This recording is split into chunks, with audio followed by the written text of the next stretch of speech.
چاہتے ہیں، لیکن ان کو اس واسطے بھی پہچانیں گے کہ یہ میرے امتی ہیں جو مجھ پر اور کثرت سے محبت میں ڈوب کر مجھ پر درود پڑھتے تھے۔ تو جو چاہتا ہے کہ حضور قیامت کے روز مجھے ان لوگوں میں پہچانے کہ جو کثرت سے درود پڑھنے والا ہے، کیونکہ حضور کو ہر ایک کو پہچانتے ہیں کہ کون نمازی ہے، کون بے نمازی ہے، کون کس قدر گناہ کرتا ہے، کیونکہ حضور علیہ السلام کی بارگاہ میں ہر امتی کا اعمال نامہ پیش ہوتا ہے۔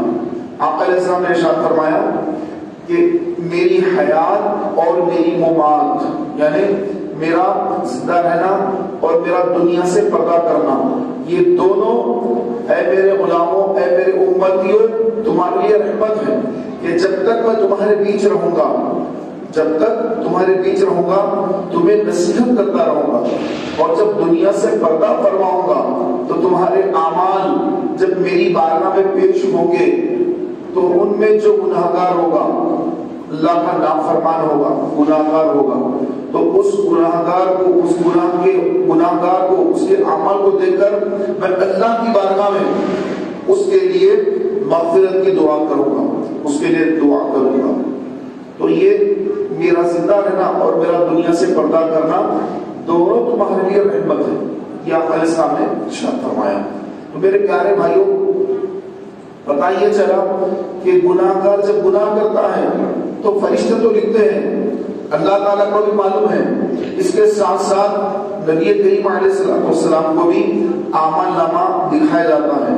ہر پیر کا ہر جمعرات کو اعمال نامہ حضور کی بارگاہ میں بھی پیش ہوتا ہے کہ حضور علیہ السلام کا کون سا غلام، کون سا امتی کیا اعمال کر رہا ہے، حضور کو سب خبر ہے، اور جو کثرت سے درود پڑھ رہا ہے آقا اس کو بھی جان رہے ہیں، اس کو بھی پہچانتے ہیں کہ کون سا میرا غلام، کون سا امتی مجھ پر کثرت سے درود شریف پڑھ رہا ہے۔ تو ہمیں چاہیے ہم بھی کثرت کے ساتھ درود شریف پڑھنے والے گروہوں میں شامل ہو جائیں، اور باوضو اگر بے وضو ہیں تب بھی، یہ چلتے پھرتے بھی کسی کام میں مصروف ہیں، کوئی گاڑی چلا رہے ہیں تو گاڑی چلاتے وقت بھی، خالی بیٹھے ہیں جبھی بھی ہمیشہ اپنی زبان کو درود شریف سے تر رکھنے کی کوشش کرنا چاہیے۔ اللہ مجھے آپ کو عمل کی توفیق عطا فرمائے۔ نبی کریم علیہ السلام و تسلیم نے شعبان المعظم میں کثرت کے ساتھ روزے رکھے ہیں۔ حضرت عائشہ صدیقہ رضی اللہ عنہا فرماتی ہیں کہ شعبان کا یہ وہ مبارک مہینہ ہے کہ جس پہ آقا علیہ السلام کثرت سے روزے رکھا کرتے، تو کبھی کبھی رمضان سے شعبان کے روزوں کو ملا دیا کرتے۔ اتنے کثرت کے ساتھ نبی کریم صلی اللہ علیہ وسلم شعبان المعظم کے مہینے میں روزے رکھا کرتے۔ پیارے بھائیوں، آقا علیہ السلام نے فرمایا کہ شعبان میرا مہینہ ہے، رمضان میری امت کا مہینہ ہے۔ تو رمضان جو آنے والا مہینہ ہے یہ امت کا مہینہ ہے کہ ہر نیکی کا ثواب اللہ تبارک و تعالیٰ 70 گنا زیادہ بڑھا دیتا ہے، ہر نیکی پر 70 گنا زیادہ اس کو ثواب دیا جاتا ہے۔ یہ رمضان کے مبارک مہینے کی برکت ہے۔ تو شعبان یہ وہ مبارک مہینہ جو چل رہا ہے جس کے 17 تاریخ ہے، تو شعبان المعظم کے مہینے میں فرمایا گیا کہ یہ حضور علیہ السلام کا مہینہ ہے، اس مہینے میں کثرت سے درود و سلام پڑھا کریں کہ روزانہ جو بھی درود شریف پڑھتے ہیں شعبان کے مہینے میں اور زیادہ حضور علیہ السلام کی بارگاہ میں درود شریف پڑھا کریں، یہ جو ہے فرمایا گیا۔ الغرض میرے پیارے بھائیوں، شعبان المعظم کا مہینہ جیسے رخصت ہوگا، ماہ رمضان کی آمد ہوگی۔ جب ماہ رمضان آتا ہے تو سبحان اللہ، اللہ تبارک و تعالیٰ کی بے شمار رحمتیں نازل ہوتی ہے۔ ہم کو ماہ رمضان کا جو استقبال کرنا ہے، تیاری کرنا ہے کہ رمضان شریف جب آئے تو رمضان شریف ہمارا کیسے گزرے، کیونکہ آپ علیہ السلام نے فرمایا کہ رمضان کی آمد پر جو خوش ہوتا ہے اور رمضان شریف کے جانے پر جو غمزدہ ہوتا ہے، اللہ تعالیٰ اس کی مغفرت فرما دیتا ہے۔ اس کا مطلب یہ نہیں کہ رمضان کی مبارکباد آپ دے رہے ہیں، رمضان آ رہا ہے تو مبارکباد دے دیے تو بخشش ہو گئی، ایسا نہیں ہے۔ رمضان جب آئے تو اس سے بندہ دل سے خوش ہو کہ رمضان شریف کی آمد ہے، یہ اللہ تعالیٰ کی رحمتوں کا مہینہ آ رہا ہے، تو اس ماہ میں اپنے گناہوں سے توبہ کر کے اپنے رب کو راضی کروں گا کہ اللہ تعالیٰ نے موقع مجھے دیا ہے، تو اس بات پر وہ خوش ہو کہ اللہ کی طرف سے ایک موقع مل گیا کہ کئی ایسے چہرے ہیں جو پچھلے رمضان میں نظر آئے تھے، اس رمضان میں نظر نہیں آ رہے ہیں۔ پچھلے سال یہ صاحب کے ساتھ میں روزہ افطار کرا تھا، ان کے ساتھ میں سحری کرا تھا، لیکن آج وہ قبر کے اندر جا چکے ہیں، آج ان کا ٹھکانہ قبرستان ہے۔ تو یہ یاد کرے اور اپنے کو جو مہلت ملی ہے اس مہلت پر اللہ کا شکر بجا لائے، اور اللہ تعالیٰ نے جو رحمت کے دروازے کھولے ہیں، جنت کے دروازے کھولے ہیں، جہنم کے دروازے بند کر دیے ہیں، تو بندہ خوش ہو کہ میں روزہ رکھوں گا، تلاوت کلام پاک کروں گا، اللہ کو راضی کروں گا، اور اللہ میرے پچھلے گناہوں کو بخش دے گا، اس کی رحمت پر مچل جائے، خوش ہو جائے۔ تو یہ جو خوش ہونا ہے رمضان کی آمد پر، تو یہ حقیقی خوش ہونا ہے، صرف میسیجز کر کے خوش ہو جانا تو اس سے کوئی فائدہ حاصل نہ ہوگا۔ تو میرے پیارے محترم بھائیوں، ماہ رمضان شریف کی جو آمد ہے، یہ وہ مبارک مہینے کی آمد ہے جس میں شیاطین بند کر دیے جاتے ہیں، شیطانوں کو جیلوں میں بند کر دیا جاتا ہے، زنجیروں میں جکڑ دیا جاتا ہے کہ کوئی سرکش شیطان باہر نہیں آتا۔ لیکن ماہ رمضان میں بھی لوگ گناہوں سے باز نہیں آتے۔ رمضان کا مہینہ ہے، شیطان سرکش شیاطین قید میں ہے، لیکن اس کے باوجود مسلمان بھائی رمضان کے مبارک مہینے میں بھی کئی ایسے مسلمان بھائی ہیں کہ جو روزہ نہیں رکھتے۔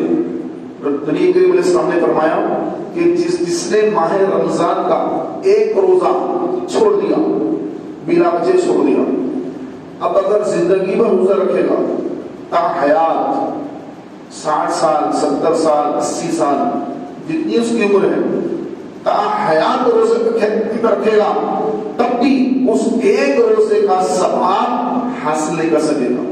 زندگی پوری روزوں میں گزار دی، تب بھی وہ ایک رمضان شریف کا جو روزہ چھوٹ گیا، وہ ایک روزے کا ثواب، وہ جو ثواب تھا اللہ کے پاس، وہ ثواب کی برابری حاصل کوئی روزہ نہیں کر سکتا، کیونکہ جو چھوٹ گیا وہ تو چھوٹ گیا۔ اب جو دوسرے رمضان کے آئیں گے مہینے، تو وہ رمضان کے تو وہ تو اس دن کی فرض ہے، جو چھوٹ گیا وہ تو چھوٹ ہی گیا، تو اس کو زندگی میں رکھیں گے تب بھی ثواب نہیں ملے گا، اتنا ثواب ہو زندگی میں کون کر سکتا ہے روزے۔ یہ سرکار اسلام نے مثال بیان فرمائی ان لوگوں کے لیے جو روزہ نہیں رکھتے، یا معاذ اللہ استغفر اللہ، روزہ رکھ کر توڑ دیتے ہیں، روزہ رکھا توڑ دیا، کھانا کھا لیا، پانی پی لیا، یا کوئی کام کر لیا کہ نہیں مجھے روزہ لگ رہا ہے، فلاں ہے، یہ ہے کہہ کر تو روزہ چھوڑ دیا، تو یہ روزہ رکھ کر توڑنا یہ بہت بڑا گناہ ہے۔ فرمایا گیا کہ اگر کوئی بندہ جان بوجھ کر روزہ توڑ دے تو اس کو جو ہے ایک غلام آزاد کرنے کا حکم ہے، کیونکہ غلاموں کا دور تو نہیں ہے، غلاموں کا دور ختم ہو گیا، تو اب کیا کرے؟ فرمایا گیا کہ 60 دن مسلسل روزے رکھے، ایک روزہ اگر جان بوجھ کے توڑ دیا تو اس کے کفارے میں، بعض لوگ کفارہ کہتے ہیں، کفارہ غلط لفظ ہے، کفارہ کہنا چاہیے، کفارہ۔ ایک رمضان شریف کا روزہ جان بوجھ کے کوئی توڑ دے، اس کے کفارے میں 60 روزے پے در پہ رکھنا، یعنی مسلسل 60 روزے رکھنا، ایک دن بھی چھوٹنا نہیں۔ اگر ایک دن بھی چھوٹ گیا تو پھر اب نئے سرے سے پھر 60 روزے رکھنا۔ تو یہ شریعت کا حکم ہے، یہ حکم ہے کہ جو جان بوجھ کے روزہ توڑ دیتے ہیں، اور اگر 60 روزے نہیں رکھ سکتا، طاقت نہیں ہے، پھر اجازت ہے کہ وہ 60 مساکین کو 2 ٹائم پیٹ بھر کھانا کھلا دے، یعنی ایک صدقہ فطر کی مقدار 2 کلو 50 گرام گیہوں آٹا یا اس کی قیمت، یہ جو ہے ایک روزے کا فدیہ ہے۔ تو یہ کفارے میں 60 اس کو جو ہے صدقہ فطر کی مقدار 60 صدقہ فطر دینا ہوگا، 60 مسکینوں کا کھانا، تو اس کا کفارہ ادا ہو جائے گا، پھر ایک روزہ بھی رکھنا۔ تو میرے پیارے محترم بھائیوں، زندگی پر بھی روزہ رکھے اس کے بعد تب بھی وہ روزے کا ثواب حاصل نہیں ہو سکتا۔ تو اندازہ لگائیے کہ ایک رمضان کا روزہ اتنا اہم ترین روزہ ہے. اب جو مجبور ہے، جس سے کوئی بیمار ہو گیا، شدید بیماری ہو گئی، یا کوئی سفر کی حالت میں روزہ رکھ نہیں سکتا. پہلے کے سفر بڑے مشکل ہوا کرتے تھے کہ لوگ گھوڑوں پر، اونٹوں پر یا پیدل ریگستان میں سفر کرتے تھے. تو ریگستان ہے، نہ کوئی وہاں پہ چھاؤں کا انتظام ہے، نہ کوئی ہوٹل ہے، نہ کوئی جو ہے روکنے کا انتظام ہے، نہ ٹھنڈے پانی کی بوتلیں ملتی ہیں. جیسے آج سفر بڑا آسان ہے، آپ کہیں بھی چلے جائیں، بس میں بیٹھ کے جا رہے ہیں، ایئر کنڈیشنر بسیں ہیں، آج کل ایئر کنڈیشنر ٹرینیں ہیں، فلائٹ میں سفر کر رہے ہیں، مہینوں کا سفر، گھنٹوں میں سفر ہو رہا ہے. تو آج کا سفر تو بڑا آسان ہے. لیکن حدیث پاک میں جو فرمایا گیا کہ جو سفر میں ہے اگر وہ روزہ چھوڑ دے تب بھی وہ گناہگار نہیں ہوگا، اس کو گناہ نہیں ہوگا. تو جو بیمار ہے، روزہ نہیں رکھ سکتا، تو پھر وہ روزے بعد میں رکھ لے، رمضان گزرنے کے بعد وہ گناہگار نہیں ہوگا. تو جو مسافر نہیں ہے اور بیمار نہیں ہے تو اس کو روزہ چھوڑنا یہ بہت بڑا گناہ ہے. تو اگر کوئی بیچارہ بیمار ہو گیا رمضان میں، پڑ گیا بیڈ پر، بستر میں پڑا ہوا ہے، تکلیف میں ہے بہت زیادہ، نہیں رکھ سکتا، تو اس کو اجازت ہے کہ روزے چھوڑ دے. جتنے روزے چھوٹے رمضان گزرنے کے بعد جب وہ صحت یاب ہو جائے تو وہ تمام روزے قضا ادا کر لے، اس پر کوئی گناہ نہیں. لیکن جان بوجھ کر توڑ دینا یا جان بوجھ کے روزہ نہیں رکھنا، ایک ہے نہیں رکھنا، ایک ہے رکھ کر توڑ دینا. نہیں رکھنا یہ بڑا گناہ، رکھ کر توڑ دینا یہ اس سے بڑا گناہ. تو لہذا میرے پیارے بھائیوں، رمضان شریف کی جو آمد ہے، رمضان شریف کی آمد پر خوش ہو کر ہمیں رمضان کا استعمال کرنا ہے. کہ نبی کریم صلی اللہ علیہ وسلم اسلام کا اعلان نبوت سے پہلے جب سرکار نے بھی اعلان نبوت نہیں فرمایا تو اس وقت غار حرا میں سرکار تشریف لے جاتے اور غار حرا میں بیٹھ کر آقا علیہ السلام دن بھر عبادت کرتے اور کچھ نہیں کھاتے، روزہ رکھتے اور رات میں نوافل پڑھتے، نفل نمازیں پڑھتے رات میں. تو ایک مہینے تک آقا علیہ السلام کا یہ عمل رہتا. غار حرا میں جو حج پر گئے ہیں، عمرہ پر گئے ہیں، انہوں نے دیکھا ہوگا کہ غار ثور اور غار حرا یہ دو غار ہیں مکہ مکرمہ کے، اس میں سرکار کے سامنے قیام فرمایا. ہجرت کے موقع پر غار ثور میں سرکار نے قیام فرمایا 3 دن 3 راتیں، اور غار حرا میں آقا علیہ السلام ایک مہینہ غار میں رہ کر عبادت کرتے. تو اللہ تبارک و تعالیٰ کو وہ عبادت کا انداز، حضور کی عبادت کا وہ انداز کہ ایک مہینے تک آقا علیہ السلام و تسلیم مسلسل روزے رکھ رہے ہیں اور راتوں میں نوافل پڑھ رہے ہیں. تو یہ محبوب کا انداز اللہ کو بھا گیا. تو اللہ تعالیٰ نے اپنے پیارے محبوب علیہ السلام کی لاڈلی امت کو ماہ رمضان عطا فرما دیا کہ محبوب علیہ السلام تیرا محبوب راتوں کو اٹھ کر عبادت کرتا، بلکہ ساری رات عبادت کرتا اور دن بھر روزہ رکھتا.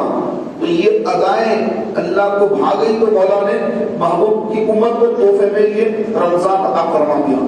اور ثواب بے شمار کہ ایک نیکی پر 70 نیکی کے برابر ثواب. اگر اس ماہ میں انتقال ہو جائے، مر جائے بندہ، کیونکہ محبوب سے نسبت ہے اس مہینے کو، اگر بندہ مر جائے تو جہنم میں نہیں جائے گا، خبر کا عذاب نہیں ہوگا.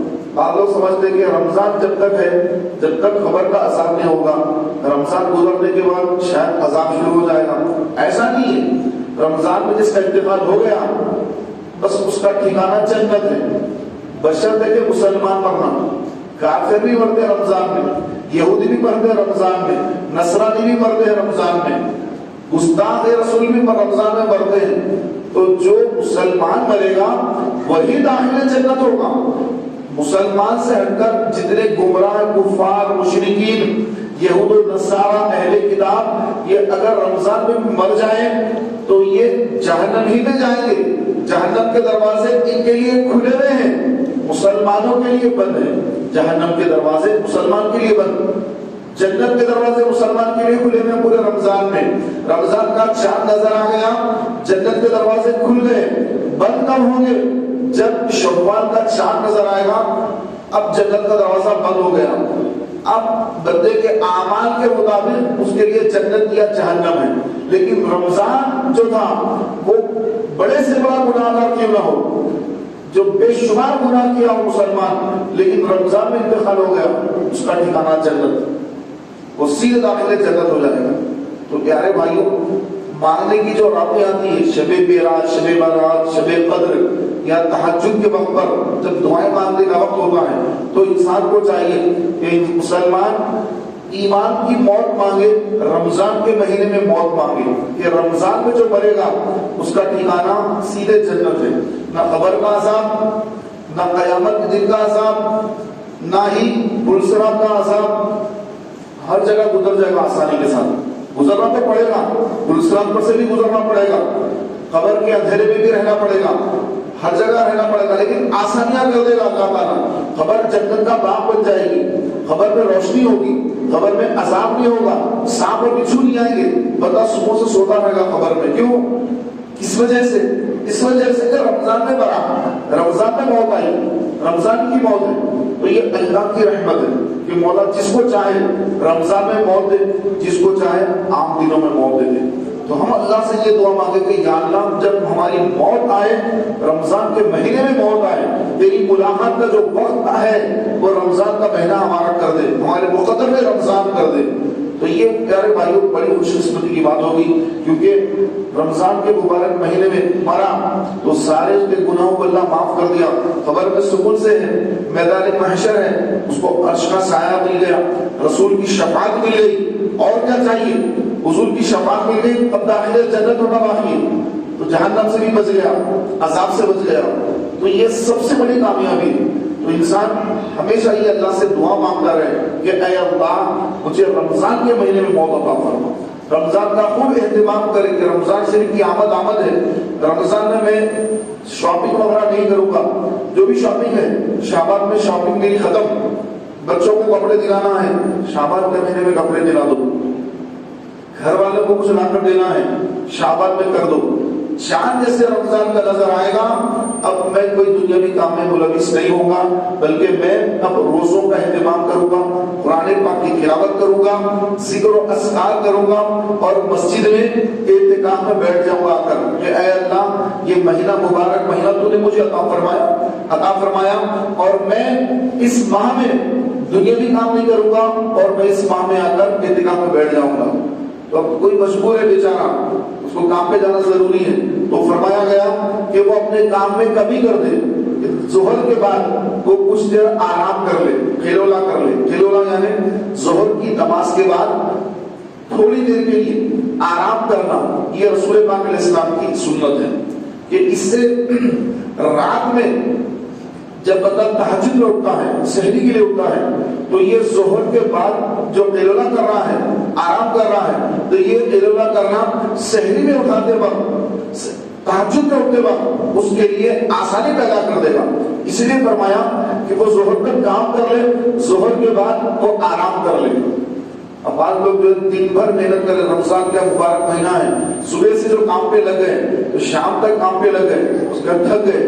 اب رات میں تھکنے کے بعد اب تراویح کہاں سے پڑھے گا؟ تراویح کا سال کے 12 مہینے تھوڑی ہوتی ہے، تراویح تو ایک رمضان کے مہینے میں ہوتی ہے تراویح. تو تراویح بھی تو پڑھنا ہے، قرآن پاک کی تلاوت بھی تو کرنا ہے. تو بندہ ظہر کی نماز کے بعد کچھ دیر آرام کر لے اور رات میں عبادت کرے، کیونکہ یہ رمضان کا جو مبارک مہینہ اللہ تعالیٰ عطا فرما رہا ہے، یہ مہینہ خاص عبادت کے لیے دیا جا رہا ہے. 11 مہینے تو بندہ جتنی چاہے جو ہے دنیا داری کے پیچھے بھاگ رہا ہے، لیکن ایک رمضان کا مہینہ آیا تو اس میں کم سے کم اپنی آخرت کی تیاری کر لیں گے. اتنی نیکی کرنے پر اتنا ثواب دے رہا اللہ تعالیٰ. ایک روایت میں لکھا ہے کہ ایک سبحان اللہ کہے گا تو 70 مرتبہ سبحان اللہ کہنے کا اس کو ثواب ملے گا. تو اسی طرح ہر نیکی کو قیاس کرتے جائیے کہ ایک درود پڑھنا ہے 70 درود کا ثواب، ایک قرآن پڑھنا ہے 70 قرآن ختم کرنے کا ثواب. کیونکہ قرآن شریف 3 مرتبہ سورہ اخلاص پڑھنے پر ایک قرآن ختم کرنے کا ثواب ہے. اب رمضان میں کوئی مطلب 3 مرتبہ سورہ اخلاص پڑھ لیا تو ایک نہیں 70 قرآن ختم کرنے کا اس کو ثواب مل رہا ہے. تو تو یہ عظیم الشان مبارک مہینہ، اس مہینے کی آمد ہے، تو اس مبارک ماہ کا خوب اہتمام کر کے اعتکاف کا ذہن بنا لے کہ میں رمضان کے آخری عشرے کا اعتکاف کروں گا، کیونکہ نبی کریم علیہ الصلوۃ والتسلیم ہر سال رمضان شریف کے آخری 10 دنوں کا اعتکاف فرمایا کرتے تھے۔ سرکار نے جب پردہ فرمایا، حضور کی ازواج مطہرات وہ 10 دن کا اعتکاف فرماتے تھے۔ مسجد بیت جس کو کہتے ہیں، یعنی جو ہماری مائیں بہنیں ہیں وہ بھی اعتکاف کر سکتے ہیں، مسجد میں آ کر نہیں، اپنے گھر کے اندر ایک کمرے کو مختص کر لیا کہ یہ میرا اعتکاف کا مقام ہے، مسجد بیت ہے۔ تو رمضان کے آخری عشرے کا اعتکاف ہماری مائیں بہنیں بھی اپنے گھروں میں ایک آدھ کمرہ یا پھر ایک آدھ جو بیڈ ہوتا ہے، ایک جو تخت وغیرہ یا جو بھی بیڈ وغیرہ، اس کو مختص کر لیا کہ میں اس کے اندر رہوں گی، میرا سحری کا انتظام یہی ہو، افطار کا انتظام میرا یہی ہو، میں تراویح بھی یہی پڑھوں گی، فرض نماز یہی پڑھوں گی، تلاوت بھی یہی کروں گی اور یہی سو جاؤں گی۔ تو طبعی حاجات سے فارغ ہو کر وضو وغیرہ فرما کر وہ ایک علاقے کو، ایک ایریے کو مختص کر لے اور 10 دن وہاں پر اعتکاف کر لے تو اس کو اتنا ہی ثواب ملے گا جتنا ایک مسلمان مرد مسجد میں آ کر جو اعتکاف کرتا ہے اسی کے برابر اس عورت کو بھی اللہ تعالیٰ اعتکاف کا ثواب عطا فرمائے گا۔ تو اعتکاف مردوں کے ساتھ ساتھ عورتوں کے لیے بھی ہے، لیکن وہ گھر کے اندر ہے۔ تو لہذا میرے پیارے بھائیوں، کہ رمضان شریف کی آمد کا ہم جو ہے خوب استقبال کریں کہ رمضان کی آمد ہے۔ صحابہ کرام علیہ رضوان رمضان آنے سے پہلے سارے معاملات طے کر لیا کرتے کہ رمضان کی آمد ہے، کسی کو قرض دینا ہے قرضہ واپس کر دیتے کہ بھائی میں آپ کے پیسے باقی ہوں، یہ میرے پیسے قرض واپس۔ اگر کسی سے آنا ہے پیسے، ان سے لے لیا کرتے کہ آپ سے اتنے پیسے آنا ہے، وہ پیسے مجھے دے دیجیے، آپ پیسے لے لیا کرتے۔ اور رسول کریم علیہ السلام جن قیدیوں پر حد قائم کرنی ہوتی ہے، یعنی اسلامی سزا، تو ان پر حد قائم کرتے، معاملہ ختم فرما دیتے، اور جن کو رہا کرنا ہے، جن کی مدت ختم ہو گئی، ان کو رہا کر دیتے۔ اس طرح ماہ رمضان آنے سے پہلے سارے معاملات ختم فرما دیتے، اور رمضان کا چاند سے نظر آتا تو سبحان اللہ اعتکاف کی نیت سے 1 مہینے کا اعتکاف بیٹھ جایا کرتے۔ رسول کریم علیہ السلام نے بھی 1 مرتبہ یا 2 مرتبہ 30 دن کا اعتکاف فرمایا، اور کئی صحابہ ایسے تھے کہ جو رمضان شریف کا چاند نظر آتا وہ اعتکاف میں آ کے بیٹھ جاتے، پورا مہینہ اعتکاف میں گزرتا، پورا مہینہ، چاند رات سے چاند رات تک 1 مہینے کا اعتکاف۔ تو الحمدللہ اس سنت کو زندہ رکھتے ہوئے، وہ صحابہ کی سنت کو زندہ رکھتے ہوئے آج بھی الحمدللہ یہاں تحریک اسلامی کے سنی مرکز اس مسجد گلباروں میں الحمدللہ 30 دن کا اعتکاف ہوتا ہے، چاند رات سے چاند رات تک، اور سحری افطار کا انتظام بھی رہتا ہے۔ اور 10 دن کا جو مصنون اعتکاف ہے اس میں تو 500-600 اسلامی بھائی، مسلمان بھائی اعتکاف فرماتے ہیں۔ تو میری آپ سب بھائیوں سے گزارش ہے، آپ بھی نیت فرما لیجیے کہ جن کو آسانی ہے وہ 30 دن کے اعتکاف کی نیت فرما کر چاند رات کو یہاں پہ تشریف لائیے، پھر عید کا چاند دے کر اپنے اعتکاف سے اٹھ جائیے۔ یہ تو 30 دن کا ہے، 10 دن کا بھی اعتکاف ہے جس پہ الحمدللہ کثیر تعداد بیٹھتی ہے۔ تو آپ بھی اپنے دوست احباب کے ساتھ یہاں پر تشریف لائیے، سحری افطار کا انتظام مکمل فری انتظام ہوتا ہے، اور روزانہ ہر نماز کے بعد تلاوت، نعت، بیان اور نماز کا طریقہ، وضو کا طریقہ، دیگر سنتیں، شرعی مسائل، پھر علماء کے خطابات، یہ تمام چیزیں الحمدللہ روزانہ، محفل نعت، یہ سب روزانہ ہوتا رہتا ہے۔ ایک عجیب سما بن جاتا ہے، عجیب ماحول بن جاتا ہے کہ انسان 10 دن ہونے کے بعد جب عید کا چاند نظر آتا ہے وہ باہر جانا پسند نہیں کرتا، کتنے اچھے دن گزر رہے تھے، مسجد میں کتنا سرور آ رہا تھا، کتنی روحانی جو غذا مل رہی تھی، ایسی روحانیت تھی یہاں پر۔ تو نکل کے جاتے وقت لوگ روتے ہیں کہ پھر ہم دنیا داری میں جا رہے ہیں، پھر ہم دنیا داری کی طرف جا رہے ہیں، پھر ہماری پتہ نہیں نمازیں چھوٹ جائیں گی، قضا ہو جائیں گی، لیکن مسجد میں تو کتنا سکون مل رہا تھا۔ تو میرے پیارے بھائیوں، آپ کی ذہن بنائیے کہ ویسے اللہ تعالیٰ ہم سب کو رمضان عطا فرمائے کہ کوئی نہیں جانتا کہ ہمیں سے کون کون یہ رمضان دیکھیں گے یا رمضان سے پہلے رخصت ہو جائیں گے، کسی کی کوئی گارنٹی نہیں، نہ میری ہے نہ آپ میں سے کسی کی ہے۔ رمضان کا چاند نظر آئے گا، لیکن ہم دیکھ پائیں گے یا نہیں دیکھ پائیں گے اس کا رمضان ہی ہمارا آخری رمضان تھا ہمیں نہیں معلوم۔ ہم تو نیت کریں اللہ کی حضور کی یا اللہ ہمیں یہ رمضان عطا فرمائے گا تو انشاءاللہ ہم پورے رمضان کے روزے رکھیں گے اور روزانہ 20 رکعات نماز تراویح ادا کریں گے اور انشاءاللہ ماہ رمضان کا خوب اہتمام کریں گے۔ اللہ تعالیٰ کی بارگاہ میں دعا ہے کہ مولا تعالیٰ مجھے آپ کو ہم سب کو ماہ رمضان کی برکتوں سے مالا مال فرمائے۔ پیارے